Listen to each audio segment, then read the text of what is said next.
একদিন এক বন্ড ফিরে আমাকে বলে, ওই হুজুর, আপনারা মানুষকে কোরআন শিখাইয়া মানুষের মনটা নরম করে দেন, ভালো কথা। আমরাও গান বাজনা শুনাইয়া মানুষের মন নরম করে দিই, আমাদেরটাও খারাপ না।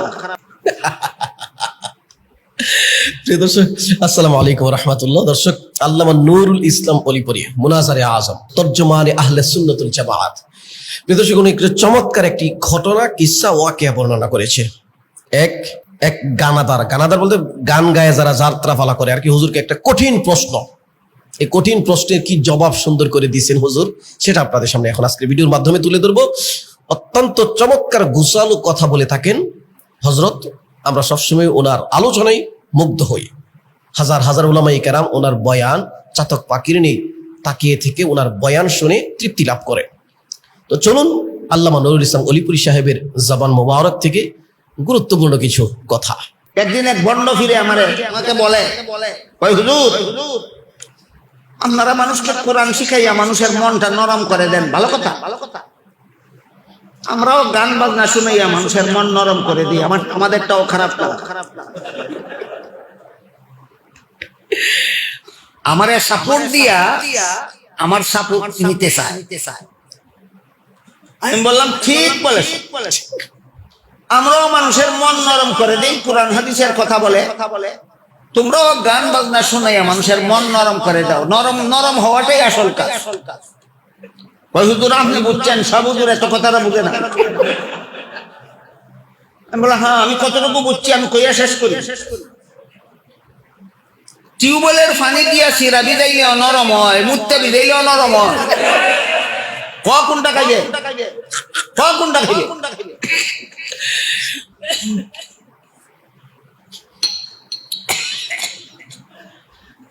বলেন, শিরা নরম করাই আসল কাজ না হালাল উপায়ে নরম করাই বড় কথা?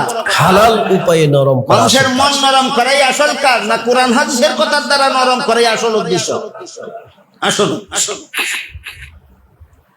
আর এক মাজার পূজারি বন্ডয় কয়, হুজুর, আপনারা শরীয়ত পন্থী, শরীয়তে তো গান বাজনা হারাম হয়, আমরাও জানি। আপনারা তো হারাম বলবেন, আমরা তো শরীয়ত পন্থী না, আমরা মারিফত পন্থী। মারিফত হাসিল হইলে হারাম শরীয়তের হারাম থাকে না। মারিফত হাসিল হয়ে গেলে শরীয়তের হারাম থাকে না। আমি কই ঠিক কথা কইছ, হইলে যদি কই হইছে না তো মানতো না, তো ঠিক কথা কইছ। ওই তো রামলে তো কইছেন ঠিক কথা কইছ। বেশিরভাগ আলেমরা এই সত্যটা স্বীকার করে না। আমি কই বেটা, আমার কথাটা শেষ করতে দে। তুই যে কইছ মারিফত হাসিল হইলে শরীয়তের হারাম থাকে না। শরীয়তে গোবর খাওয়া হারাম। মৌলবীরা কইব এটা এরা শরীয়ত করে, তোরা তো মারিফত করবি, তোরার লাগি তো গোবর খাওয়া হারাম না। ভাত না খাইয়া গোবর খা। শরীয়তে বলদের পেশাব পান করা হারাম। মৌলবীরা কইব এরা শরীয়ত চন্দ্রী। তোমরা তো মারিফত পন্থী, তোমাদের জন্য তো বলদের পেশাব পান করা হারাম নয়। টিউবওয়েলের পানি পান না করিয়া বলদের পেশাব পান কর। এই সমস্ত বন্ডাবিদের ভ্রান্ত মতবাদের জবাব দিয়া আল্লাহর কোন ওলি বলেন, ইলমে বাতিন হামচু মিসকা, ইলমে জাহির হামচু শির। ইলমে বাতিন হামচু মিসকা, ইলমে জাহির হামচু শির। বেশিরে কায় মিসকা শাওয়াজ কায় শাওয়াজ বেশরএ পীর। এর অর্থ হইল শরীয়ত দুধের মতো, মারিফত ঘিয়ের মতো। দুধের মধ্যে মেহনত করলেই ঘি বের হয়ে আসে, পরিশ্রম করে শরীয়ত পালন করলেই মারিফত হাসিল হয়। এবার বলুন, মারিফত শরীয়তের বহির্ভূত জিনিস না ভিতরে? যে দুধ মানে না তার কপালে যেমন ঘি নাই, যে শরীয়ত মানে না তার কপালে কোনোদিন মারিফত নাই।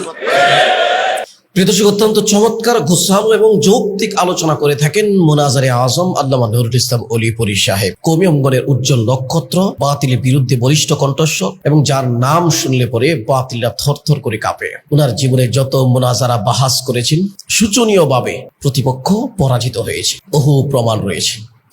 আমরা হজরতের জন্য দোয়া করি, আল্লাহ তাআলা হজরতের হায়াতে বারাকা দান করুক, আমাদের উপরে ছায়াকে আরো দীর্ঘায়িত করুক। হুজুরের আলোচনার দ্বারা এই জাতি উপকৃত হওয়ার তৌফিক দান করেন। আসসালামু আলাইকুম ওয়া রাহমাতুল্লাহ।